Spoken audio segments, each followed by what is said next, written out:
I think the main problem we have right now is the fact that the Columbus Zoo did not order any shootings of animals. After I found out what was happening, obviously we had to support that, because when you look at the situation that we saw there yesterday, it was beyond, I might have gone there and said we have to tranquilize them. But think about it, 40-something carnivores all loose at one time. Lions, tigers, grizzly bears, 18 lions, or 18 tigers, 17 lions and lionesses, all coming out of there at one time. If we'd had, if we'd had 6 tranquilizer, if we'd had 12 tranquilizer guns, most zoos don't even carry 2 tranquilizer guns, but we have 4 of them out there, right? Let's say we picked out those 4 animals with, it took 50 miles each way to get us there. Let's say we picked out 4 of these animals to do these 2. Those 4 animals would have gotten hit by the tranquilizer. We don't know how the dart goes off. We don't know where they're going to go once they get hit. If we'd had 16 tranquilizer guns and we tranquilized 16 animals, we'd have definitely had deaths on our hands that night. And the next morning, I don't know what kind of we'd had in Zanesville. So I want people to understand something. It's not a matter that the sheriffs, these deputies are still mourning over this whole thing. Their children are. No one can figure out, could we have done something more? Or could the sheriff have done something more? The answer is that so far, none of us can figure out one thing. What he did had to be done. It was probably the largest escape of animals in the history of our country, exotic animals like this. And right now, no one lost their lives. But I'm sorry to say that 40-something beautiful, magnificent creatures lost their lives because of a man who should have been put out of business years ago. As a result of that, Governor John Kasich talked to him on a conference call last night. They've been meeting all day. The animal auctions will be shut down as quickly as possible. That'll be an executive order quickly. So anybody wants an animal auction in this state, they're not come back to this state to do it. Is that for exotic animals, or is that all animal auctions? No, that would be exotic animals. Obviously, we're not all animal auction. We have dog, right. All kinds of auctions. Cattle, horses, right? Obviously, that stuff. We're talking about exotic animal auctions of that nature. They have to be shut down. Now, someone said, does this mean that the lions and tigers? Does this mean like turtles and maybe snakes? The point is, what happens if we start allowing any kind of auction of certain animals, we've got a problem on our hands because somebody's going to do some backdoor trading. Somebody will do backdoor trading out there. We can't have that. So, to me, it should be. I'm not trying to affect the breeders who are good people. There are good people, believe it or not, that spend hundreds of thousands of dollars that do good breeding and work with zoos. We don't want to affect those people. The man we saw last night, we want to know that those people need to know this, that they're going to get a knock on their door. They'll be inspected. We don't know how yet. That'll be worked out. And if they don't pass inspection, there will be no more knocks on their door. There'll be a truck coming to take their animals. We cannot have happen in this state what happened there last night. As long as I'm sitting in the state of Ohio, I'm going to do everything I can do to make sure that never happens again. And we're going to try. And then, by the way, where do the animals go? We've talked to the trustees. We talked to the governor. We'll build a repository of places in the wilds. We have 10,000 acres there. We'll come up with the monies to build places there for these animals that are confiscated. We will then try and place these animals over time. If we can't place the animals, they will live their lives in a beautiful area out there the rest of their lives. What's the status of the animals here at the zoo right now? How are they doing? They're doing good. They're eating well. I think you have some video that we've given video of the stations. We're very pleased with what they're like, and now let's go through the legal process of see where these animals go. The woman, the man that killed himself, whatever, committed suicide. His wife's out there, and she's obviously very emotional. There was no reason for these animals to be kept this way. The horde conditions, that's uncalled for. No matter what anybody tells me, or even some of the family members, you just don't do that with animals. It's just hard to believe what we saw out there. What were they so horrid? Filth, just pure filth. That's all. Animals don't need to be kept that way. I don't care if your dog or cat or home or an exotic and beautiful, magnificent creatures like these. Some of them, most of them look like might have been in good health. Maybe no starvation. That's not the point. You have to have proper conditions for these animals. It's not. You can go out and buy a tiger or a lion. Obviously, someplace in Ohio, around this country, for maybe $2,000 or $3,000. Sometimes cheaper than that. Can you imagine that? But what they don't know is the habitat for a tiger up here at Columbus was $3.5 million. The habitat for our bears was almost $5 million. The polar bears were $21 million. You see where I'm coming from? It's not a matter of what you can get an animal for. It's how you're going to take care of that animal. That's where the money comes in. How traumatic is this for the animals that are here at the zoo to be, given what happened yesterday, and to be moved to somewhere like this? I mean, obviously, to move an animal at all, I assume is, and my cats have a problem if we move, taking them to the vet. It's It's traumatic. Well, I wouldn't say yesterday's move was that traumatic because the tranquilization was done when they're not out there loose, number one, so they're not scared. So they went to sleep like you would, not knowing what really that was. The wife helped us, as you know, get the primates into our arms. And that was a great help. Those animals are obviously a bit brighter. And so far today, they're looking like they're not pacing. They're not doing anything like that. They seem to be accommodating very well. Believe it or not, tranquilization with captive-born animals is much different than in the wild. In the wild, that can be a whole different situation when tranquilizing animals out there. That can be traumatic. Any idea how long they'll stay here? Or? I have no idea right now. Until we get these orders down, get the legal standings on this whole thing, they will know.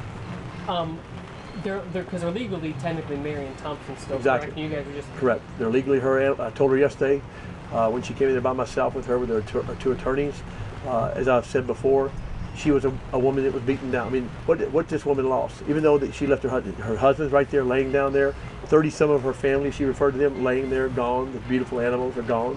And now she said, please don't take my children, And I broke down, believe it or not. And somebody said that, there are 2 or 3 people there that saw this. I hugged her. Why would I do that to a person who'd done this to animals? Because she had nothing left. Her life is gone, basically. So what do you do to a person like that? Because I was really ready to confront her because I understood she was upset with me. I'm just trying to help is all I'm trying to do.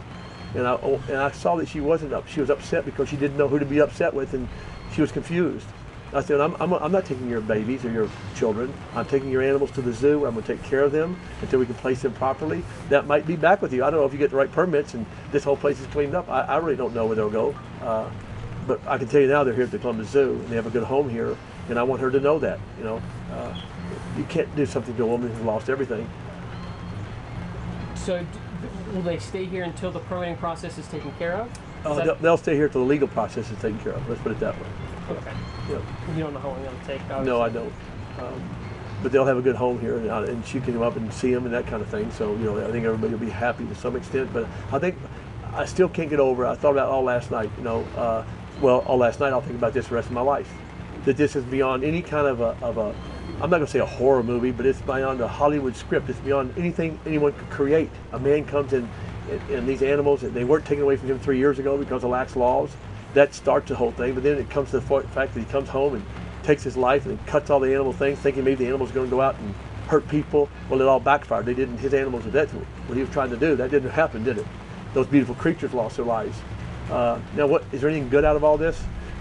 I don't know. Last night I couldn't figure the whole thing out. But maybe this bill getting through here very quickly would be something that might save a lot of other animals in the future as well as some people's lives. So I hope that that's what we're talking about right now, because when I see those pictures, I can see why people in other countries are wondering what is going on here when I see those pictures. Of course they're wondering what's going on, because most people don't understand tranquilization. They don't understand the timing we had. I'm not trying to make excuses for the sheriff or anybody. I'm trying to explain to people throughout the world that there was nothing else to do. It's like a ship going down, you have to jump on the lifeboat. And we didn't have the proper lifeboat there, I guess, because of these tranquilizations today don't work that way. It's a very tough process to tranquilize an animal.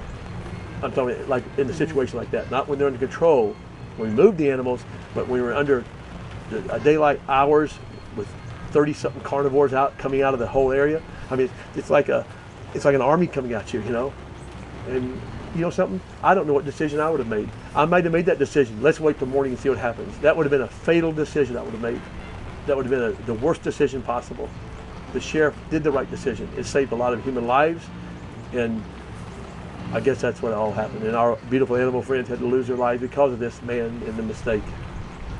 So right now, where it stands, the plan would be that when the animals would be, after someone would get checked out, permitting checked out, they would, if they don't have proper permits, then they would be confiscated and yes. Potentially taken to a yes, site the at wilds. the wilds. Exactly. That's exactly what's going to happen. We have to step forth here. We have to be an example to other states, an example to the animal world, that animals like this, exotic animals, belong in zoos and private breeders who have the correct permitting process and the amount of funds to take care of these animals. It's not going to be easy to have that permit. But we just can't wipe everybody out because we take care of hurting a lot of the people that work with us breeding animals. If this bill passes, or when this bill passes, do you anticipate a lot of zoos having issues with finding a lot of these animals and then not having a place to put them? No. If the bill, not if the bill passes, when the bill passes. When the bill passes, No, the zoos will be working with the same hopefully breeders we worked with over many, many years. And if someone wants to be a breeder to get a brand new permit, I'm sure that's not going to be the easiest thing in the world. Let's say for example, that's a good question. Let's say for example, you want to get a Bengal tiger, right? Permit. That's endangered. That's even harder. Let's say you want to have a lion or a bear. Not a bear is native. Let's say you want to have a lion. Okay. Somebody wants to have a lion. That permit might be $5,000. If it's me, I make it $10,000, but obviously that wouldn't go. If you want to have a smaller cat like a serval or ocelot, that might be, or those are endangered too. I'm trying to use an example here. Permitting might go to the fact that what are you really trying to achieve here?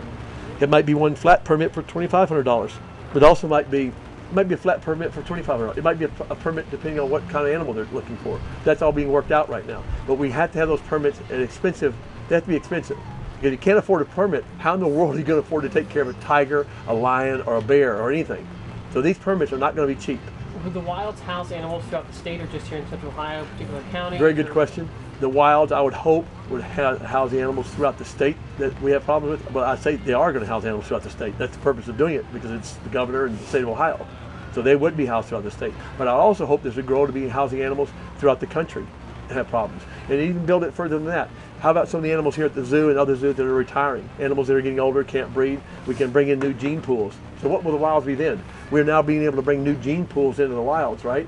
And now we can take these older animals and have when I get old, go to a nice old place like the wilds and rest the rest of my life. That's what else can develop out of this. Any idea where funding would come for that? Would they hoping for some funding from the state, or would you try to raise private donors? Well, we've already had private donors offer, by the way, in the last 24 hours.